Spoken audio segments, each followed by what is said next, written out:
बिस्मिल्लाहिर्रहमानिर्रहीम अस्सलाम वालेकुम। सुप्रीम कोर्ट ऑफ पाकिस्तान में इस वक्त जजेस का तनाज़ा शिद्दत इख्तियार कर गया है। काजी फायद ईसा की एक्सटेंशन या आईनी पैकेज के हवाले से एक तरफ हुकूमत और ताकतवर हल्कों की दौड़ें लगी हुई हैं और दूसरी तरफ इमरान खान ने हंगामी ऐलान कर दिया है, सुप्रीम कोर्ट पहुंचने का हुक्म दे दिया है। अब उसके बाद हालात के कशीदा होने का किस तरह खतरा पैदा हो गया है, ये तफसील आपके सामने रखनी है।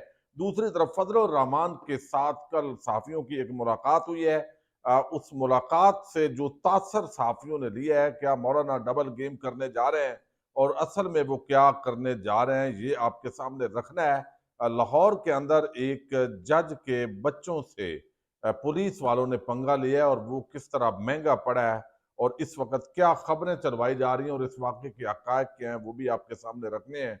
उम्मीद है वीडियो आप समाप्त करेंगे और अपने कीमती फीडबैक से ज़रूर आगाह करेंगे।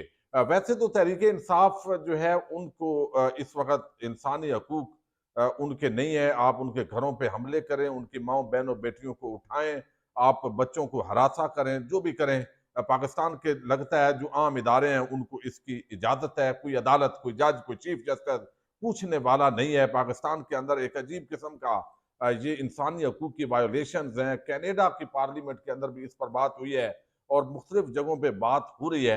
लेकिन अब चूंकि हमने नाचना है, गाना है, शादियाने बजाने हैं, चूंकि IMF ने कर्ज दे दिया है, अब महंगाई भी कम हो जाएगी, अब ये भी हो जाएगा और इस पर चंद दिन हम अय्याशी खाएंगे और करेंगे। और हमारा ये एक बड़ी बदकिस्मती है पाकिस्तान की और इस हमारी मिसाल इस तरह की है जैसे कोई घर के बर्तन बेचे।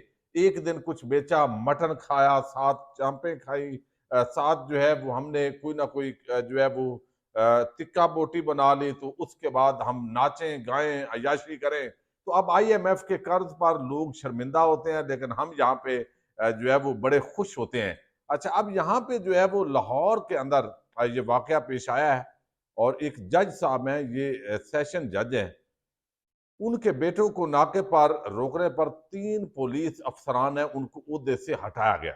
पुलिस ज़राए कहते हैं कि पुलिस ने 21 सितंबर को कर्नल आरफ शहीद इंटरचेंज है पर बाअसर शख्सियत यानी जाहिद साहब के बेटे को रोका था। PTI जलसे के रोज रिंग रोड पर आरफ शहीद इंटरचेंज के करीब कंटेनर लगाकर रास्ता बंद किया गया था। पुलिस के मुताबिक वाकई के बाद SSP VVIP security Khalid Mahmood Afsal को OSD बना दिया गया है। DSP इन्वेस्टिगेशन कहना राजा फखर बशीर को भी हटा दिया गया है। SHO मुस्लिम टाउन नदीम कम्बो को भी ओहदे से हटा दिया गया है। अच्छा, अब वो कहते हैं कि इनके हटाने की वजह यह है कि मुतासरा पुलिस अफसरान के मुताबिक उन्होंने तहरीरी हदायत के मुताबिक अमल दरामद किया। कंटेनर जो है उन्होंने ज़ाहिर है वो लगाए हुए थे, तो वो नहीं वहां से किसी को जाने दे सकते थे। लेकिन चूंकि वो PTI के कारकुन तो नहीं थे, वो तो जज के बेटे थे। तो अब इन 3 अफसरान को इंक्वायरी के अंदर जो है गुनाहगार पाया गया है पुलिस की इंक्वायरी में। अब ये वाकया इसको रंग ऐसे दिया जा रहा है कि जज साहब जो है बड़े बाअसर थे और आजकल आपको पता ही है जज जितने बाअसर है और खास तौर पर कोई आइन और कानून पे जो हल्फ लेने वाला जज है, अमल करने वाला है, वो तो जितना ताकतवर है सबको पता है, उससे तो एक पुलिस कांस्टेबल ज्यादा तकड़ा है। अब इस पर हमारे दोस्त साकिब खरल हैं, उन्होंने हकायक सामने रखे हैं और वो बताते हैं कि दरअसल ये वाकया ऐसे नहीं है जिस तरह इसको बयान किया जा रहा है, लेकिन ये एक रवायती तौर पे उन बच्चों ने बताया फैमिली ने कि हम जाहिद साहब की फैमिली हैं, बराए मेहरबानी आपने नाजायज ये नाका लगाया हुआ है, हमें जाने दें। लेकिन चूंकि उस वक्त वो पुलिस वाले शेर होते हैं, जब PTI को कुचलना हो, यानी कच्चे के डाकुओं के साथ में भीगी बिल्ली बने हुए हैं। पूरे पंजाब, इस्लामाबाद कैपिटल के अंदर और कराची और हर जगह यानी डाकू दंदनाते फिर रहे हैं, राजधानी की वारदातें हो रही हैं, कत्लो गारतगरी हो रही है, असला सरेआम लोग लेकर चल रहे हैं, मनशियात फरोशी हो रही है। ये सारे काम जिसके लिए इनको नौकरी पे रखा हुआ है, जिसके लिए इन जराइम को कंट्रोल करने के लिए इनको तनख्वाह दे रहे हैं, जिसके लिए जो है वो पाकिस्तान के टैक्स पेयर के टुकड़ों पे इनको पाला जा रहा है, तो बगैर वो जराइम तो यानी हो रहे हैं, बढ़ रहे हैं, उसकी तो कोई टेंशन नहीं, कोई पूछने वाला नहीं। लेकिन जो काम इनका नहीं है, तो वो है एक ही काम, ये समझते हैं कि अब हमारी ड्यूटी है और उसी की तनख्वाह है, और वो है तहरीक इंसाफ का एक झंडा नजर आ जाए, कोई बंदा नजर आ जाए, कोई नारा बादी करे तो उसको रोकना है। तो इन्होंने जाहिद साहब के बच्चों को जो है वो गालियां दी, बदतमीजी की, जो बेशर्मी बेहयाई ये पीटीआई वालों के साथ अमूमन इनका रवैया है, वो रवैया उन्होंने वहां किया और उसके बाद इनकी इन्वेस्टिगेशन हुई पुलिस की, उसके अंदर ये बातें साबित हो गई, ठुड्डे भी मारे इन्होंने। यानी इंतहाई बदतमीजी जो ये तहरीक इंसाफ वालों के लिए जायज समझते थे, वो जज की फैमिली के साथ की है, तो ये महकमाना उनके खिलाफ एक्शन हुआ है और ये दुरुस्त एक्शन हुआ है। ये इसकी असल रीजनिंग है। अच्छा, अब फजलुर रहमान से जो कल मुलाकात हुई है सहाफ़ियों की, सीनियर सहाफ़ी उसके अंदर रऊफ़ कलात्रा थे, हामिद मीर थे, आतिमा शराज़ी थी, तलत हुसैन थे, यानी तबक़ा मलामतिया भी था, अतर कादमी जैसे सहाफ़ी भी थे। तो मुख्तलिफ जो सहाफ़ी हैं वो वहाँ पे मौजूद थे। अब उससे फजलुर रहमान जो है वो चूँकि घाघ सियासतदान है, तो उन्होंने कहा कि हम तो आईनी अदालत के भी हक़ में हैं, हम तो ये भी हैं। उससे ये तासर लिया रऊफ़ कलात्रा और बहुत सारे सहाफ़ियों ने, आमिर मतीन साहब ने, कि भाई मौलाना पे ना रहना, बल्कि वो तो किसी वक्त भी वो तो हुकूमत की आईनी तरमीम को सपोर्ट करेंगे। जबकि तहरीक इंसाफ के जो कुछ हामी लोग हैं उनका ये कहना है कि मौलाना टाइम गेन कर रहे हैं, बातचीत के अंदर वो चाहते हैं कि ये काजी साहब अपने अंजाम को पहुंचे, तो उसके बाद जो तरमीम ज़रूरी हैं वो होनी चाहिए। तो फजल रहमान के खिलाफ जो है वो ये प्रापेगंडा नहीं करना चाहिए तहरीक इंसाफ को। तो अब ये सारा मामला ये है जो आमिर मतीन ने बोला है, वो कहते हैं जागते रहना, मौलाना पे ना रहना। मौलाना दिल दे चुके, पहले ये असूलों का मसला न था, डील का था। तो अब अपनी मर्जी की डील भी लेंगे और मुश्तरका दुश्मन पीटीआई को फारग भी करवाया जाएगा और लीडर को भी खड्डे लाइन लगवाया जाएगा।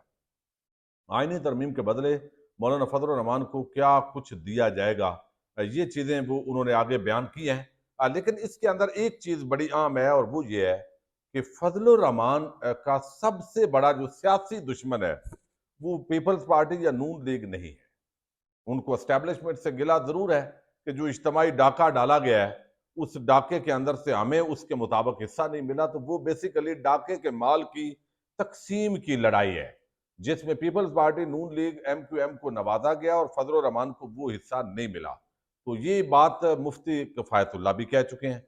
अच्छा, अब यहाँ पे अवाम के दिल जीतने का मामला है, वो सूट करता है फजल रहमान को कि वो पीटीआई के साथ जो उन्होंने स्टैंड लिया हुआ है वो उसको उनके लिए मुनासिब है। लेकिन दूसरी तरफ जो सबसे बड़ा सियासी हरीफ है जमात, वो तहरीक इंसाफ है। क्योंकि फजल रहमान साहब का ताल्लुक खैबर पख्तूनख्वा से है, वो वहाँ पे ही उनकी जमात की सीटें होती हैं, सियासत का ताल्लुक भी उधर से है। अब यहाँ जो खैबर पख्तूनख्वा है, यहाँ ज़रूरी है कि पीटीआई खड्डे लाइन लगे, तो उनकी स्पेस पैदा हो, वो हीरो भी बने रहें, वो ज़ीरो भी ना बने और वो स्पेस फिल करें। स्पेस तब फिल होगी जब स्पेस मिलेगी। तो ये चीज़ें जो बहरहाल उनको डैमेज किया, क्योंकि हमेशा ये जो मज़हबी जमातें थी, जमात इस्लामी हो या जमीयत उलमा इस्लाम हो, इनका नारा होता था इस्लामी शरीयत का नफाज़ और दूसरा इनका नारा होता था अमरीका मुर्दाबाद। ये इन्हीं उन्वानों से रैलियाँ निकालते होते थे, यही इनकी कुल सियासत थी। तो इमरान खान ने एब्सोल्यूटली नॉट कह के अमरीका वाला बयानिया भी दे लिया और दूसरी तरफ रियासत मदीना का नारा लगाकर उन्होंने इस्लामी शरीयत वाला भी ले लिया, क्योंकि उलमा पर, मजहबी तबके पर लोगों का एतमाद नहीं है। और जब एक ऐसा क्लीन शेव आदमी जब इस्लाम और दीन की बात करता है, तो उसकी बात लोग ज्यादा, उसका इम्पैक्ट भी क्रिएट होता है और लोग उसको ज्यादा संजीदा लेते हैं। तो ये दोनों नारे इमरान खान ने छीन के फजल रहमान और जमात इस्लामी को खैबर पख्तूनख्वा से निकाल बाहर कर दिया है। अब थोड़ी थोड़ी सीटें होती हैं, बल्कि जमात इस्लामी की तो बिल्कुल नहीं, ना होने के बराबर रह गई हैं, नुमाइंदगी बस रह गई है। तो फजल रहमान फिर भी 10 12 14 घुमा फिरा के मखसूस नशिस्तें लेके बना जाते हैं। तो अब ये तो फायदा तो तहरीक इंसाफ की नाकामी का फजल रहमान पर है, लेकिन वो सियासतदान है, इतना वो नहीं जाएंगे कि वाज़े नजर आए कि वो कौम से गद्दारी कर गए हैं और दोनों तरफ जो है वो खेलते हैं। अब देखते हैं वो किस पोजीशन के अंदर जाते।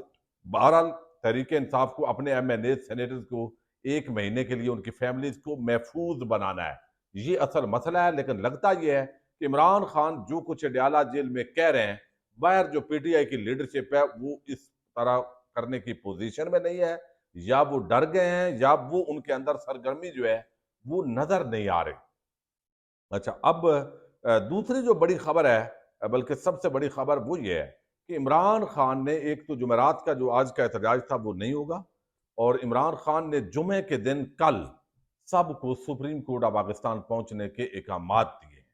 ये इसको रिजवान गलज़ई और मुख्तलिफ जो सहाफ़ी हैं पीटीआई के, उन्होंने इसको कंफर्म किया है और ये पैगाम दिया गया। ज़ुबैर अली खान भी इसको कंफर्म कर रहे हैं कि भाई आप सुप्रीम कोर्ट ऑफ पाकिस्तान पहुंचे। तो मुल्क भर से जो वकला के नुमाइंदे हैं उनको कहा गया है पहुंचे। आम जो सिविल सोसाइटी है वो भी पहुंचेगी। अब इसके बाद आपको इल्म है कि कल बड़े नाके होंगे। पहले ही वहां पे कंटेनर ऑलरेडी मौजूद है, उनको अब लगाने का सिलसिला अल्टीमेटली शुरू हो जाएगा। और ये बुनियादी तौर पर एक ही चीज है कि काजी फायद ईसा की एक्सटेंशन और ये जो आईनी तरमीम जो जिस तरीके से हुकूमत ला रही है, इनको रोका जाए।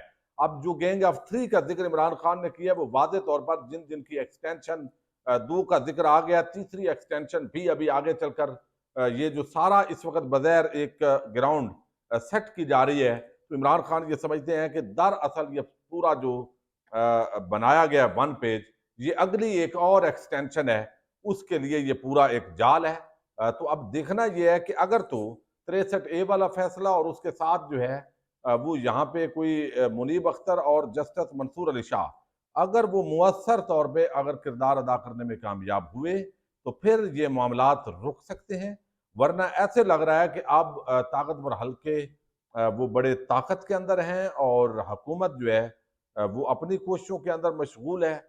और फजल रहमान अगर बैन बैन भी रहे तो तहरीक इंसाफ के लोग अगर महफूज मकामात पर मुंतकिल ना हुए और अपने आप को इस एक महीने के लिए वो न निकले, तो ये एक बहुत ही आम डेवलपमेंट होगी कि 5-10 लोग उठाना कोई मसला नहीं होगा। 63A का फैसला आएगा और उससे पहले ही लोगों को उठाने का सिलसिला शुरू हो सकता है। ये बगैर अवाम के खिलाफ एक बहुत बड़ी जंग है जो छेड़ी जा रही है। लेकिन बहरहाल वक्ती तौर पर इक़्तिदार में रहने के लिए, फ़ायदे के लिए, ज़ाती मफाद के लिए ये चीज़ें इनको जायज़ करार देते हैं बहुत सारे लोग। तो अब इमरान खान ने इस माहौल के अंदर कहा है भाई डी चौक पहुंचो, बल्कि सुप्रीम कोर्ट ऑफ पाकिस्तान पहुंचो, एहतजाज करो, प्रोटेस्ट करो, अपना जो नुक्ता नजर है वो वादे करो। अब उनको पुलिस दाखिल होने देगी, तशद्दुद करेगी, गिरफ्तार करेगी, वकला को, सिविल सोसाइटी को। कल का दिन इस हवाले से इंतहाई अहमियत अख्तियार कर गया है। आगे पिंडी का जलसा भी है, जलसे से पहले क्या माहौल होता है, ये सारी चीजें भी देखने के लायक होंगी। तो अब अगले ये जो चंद दिन है, खास तौर पर 2 हफ्ते, ये तो बहुत ज्यादा ऐसे लग रहा है कि जैसे तसादम के अंदर खुदा न खास्ता मजीद इजाफा होता है। अब देखना यह है अवाम और सिविल सोसाइटी कितनी तादाद के अंदर निकलती है और सुप्रीम कोर्ट में जो बैठे हुए जजद हैं वो इसके अंदर कितनी इनपुट डालते हैं। अगर आईनी तरमीम या एक्सटेंशन हो जाती है तो फिर जो आगे पाकिस्तान का नक्शा नजर आ रहा है वो आप सब अच्छी तरह देख सकते हैं। पाकिस्तान जिंदाबाद, पाक फौज पाइंदाबाद।